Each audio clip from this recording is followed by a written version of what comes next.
మహబూబాబాద్ జిల్లా తొర్రూరు మండలం చీకటాయపాలెం గ్రామంలో ఇందిరమ్మ ఇండ్ల కేటాయింపులో అవకతవకలు జరిగాయని గ్రామ పంచాయతీ కార్యాలయం ఎదుట నిరసన చేపట్టారు.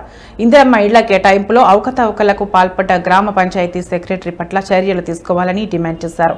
₹1,00,000 వసూలు చేసి ఇందిరమ్మ ఇళ్లు మంజూరు చేయలేదని ఆందోళనకు దిగారు.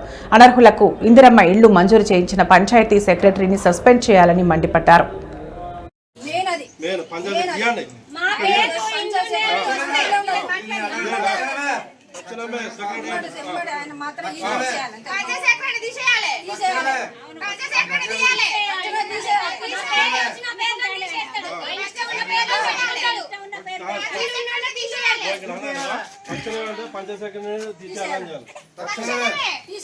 అంటే పాలం సార్ ఇట్లా ఇంకా నా దగ్గరికి పోయిను పోతే ఇల్లు పెట్టవా అంటే ఇల్లు లేదు, మీకు ఏం లేదు, మీకు ఏం పెట్టాం, ఇల్లు పెట్టమని అంటాడు.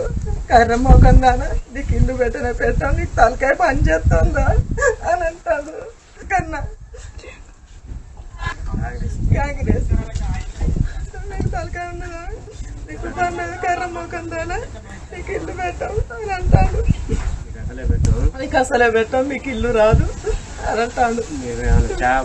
నువ్వు షాప్ వచ్చిలా, పైసలు ఇచ్చిలా మీరు?